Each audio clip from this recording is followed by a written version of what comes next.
और आज आपने एक ट्वीट किया है जिसमें बताया है कि पूरा मंत्रिमंडल को ईडी में कुछ दिन में बुलाया जाएगा। ससम्मान बुलाया जाए कि जो हमने अभी तक का इन्वेस्टिगेशन किया है पूजा सिंघल का, इसके तार मुख्यमंत्री तक हैं।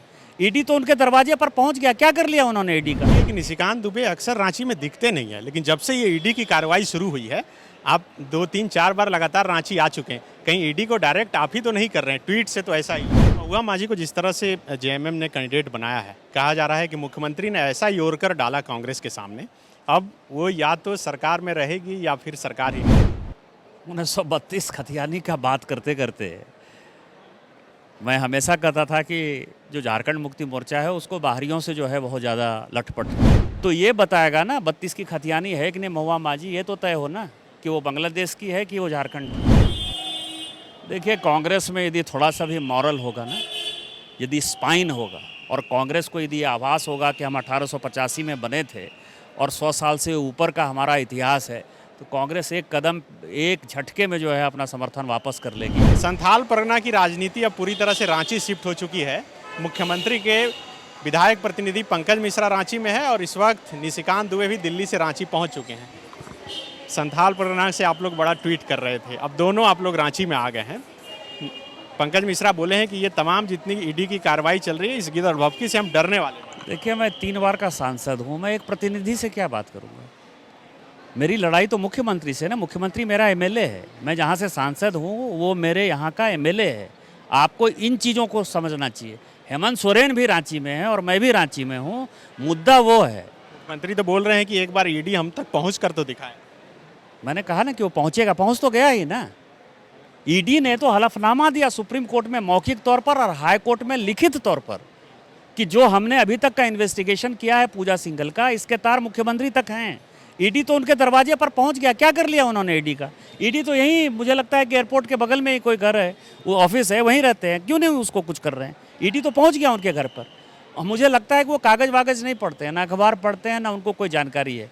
ऐसे भी कहा जाता है कि शाम 7 बजे के बाद उनकी ज़िंदगी जो है सुबह 11 बजे चालू होती है, तो इसीलिए 15 घंटा उनको पढ़ने का मौका नहीं मिलता है। उसके बाद जब 11 बजे जगते हैं तो फाइल्स निपटाते होंगे, तो क्या हो रहा है उनको जानकारी नहीं है। वो लगता है कि आपका सिर्फ ट्वीट पढ़ते हैं। और आज आपने एक ट्वीट किया है जिसमें बताया है कि पूरा मंत्रिमंडल को ईडी में कुछ दिन में बुलाया जाएगा। ससम्मान बुलाया जाएगा। मैंने ये नहीं कहा, मैंने ये कहा ससम्मान बुलाया जाएगा। क्या उसका मतलब? उसका कारण ये कि कई एक पॉलिसी है जिसको ईडी समझना चाहती है कि शराब की पॉलिसी 2 महीने में कैसे चेंज हो गई, मनरेगा की ऑडिट पॉलिसी कैसे चेंज हो गई, इंडस्ट्रियल पॉलिसी कैसे चेंज हो गई, माइनिंग की पॉलिसी कैसे चेंज हो गई, बालू कैसे जा रहा है, गिट्टी कैसे जा रहा है, बांग्लादेश कैसे भेजने का प्लान है कि भारत सरकार से उन्होंने इजाज़त ली या नहीं ली।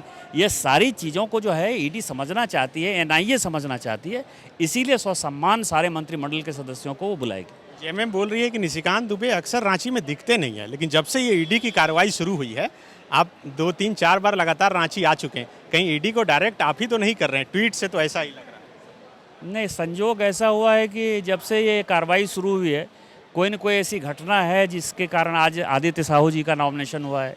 मेरे जो विधायक प्रशांत मंडल जी हैं उनकी डेथ हुई है। आज 2 शादियां हैं, सीपी सिंह साहब के यहाँ शादी है।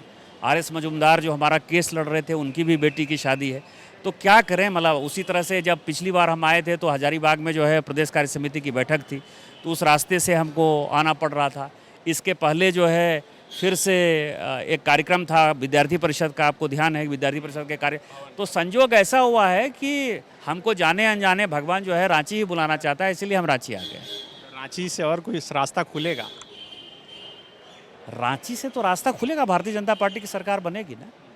अच्छा, महुआ माझी को जिस तरह से जेएमएम ने कैंडिडेट बनाया है, कहा जा रहा है कि मुख्यमंत्री ने ऐसा योरकर डाला कांग्रेस के सामने, अब वो या तो सरकार में रहेगी या फिर सरकार ही नहीं। 1932 खतियानी का बात करते करते मैं हमेशा कहता था कि जो झारखंड मुक्ति मोर्चा है उसको बाहरियों से जो है बहुत ज़्यादा लटपट है।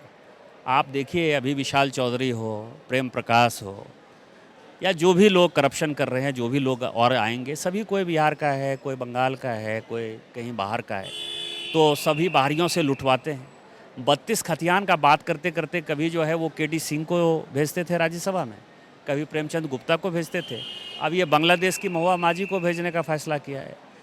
तो ये बताएगा ना 32 की खतियानी है कि नहीं महुआ माझी, ये तो तय हो ना कि वो बांग्लादेश की है कि वो झारखंड की है। तो इस डिसीजन से क्या लगता है कि चूंकि कांग्रेस की बैठक एक तरफ चल रही है, दूसरी तरफ महुआ माझी नॉमिनेशन करने के लिए पहुंची, कांग्रेस के कोई भी वहां पर विधायक पहुंचे नहीं नॉमिनेशन। देखिए, कांग्रेस में यदि थोड़ा सा भी मॉरल होगा ना, यदि स्पाइन होगा, और कांग्रेस को यदि आभास होगा कि हम 1885 में बने थे और 100 साल से ऊपर का हमारा इतिहास है, तो कांग्रेस एक कदम, एक झटके में जो है अपना समर्थन वापस कर लेगी और इसको रास्ता दिखाए। वैसे भी कांग्रेस जो है रसातल में चली जाएगी यदि इसी तरह से करप्ट गवर्नमेंट चलाएगी। जैसे मधु कौड़ा के बाद कांग्रेस को संभलने में 12 साल लगे, ये हेमंत सोरेन को यदि कंटिन्यू करती रहेगी तो कांग्रेस यहाँ से अस्तित्व ही खत्म हो जाएगी। एक आखिरी जी, दुबई में अधिकारी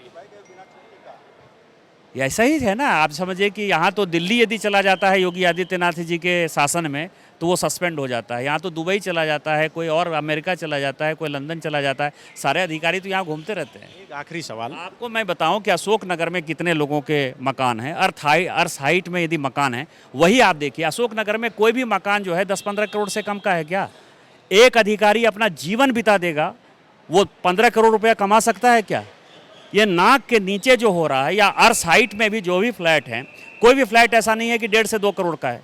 आप सबको केवल देखिए ना कि किसके नाम से रजिस्ट्री है, कितने कम पे रजिस्ट्री है। सारे लोगों को सस्पेंड डिसमिस करना चाहिए ना। इस सरकार में तो कोई मॉरल ही नहीं। TheFollowUp.in. Like, share and subscribe. www.thefollowup.in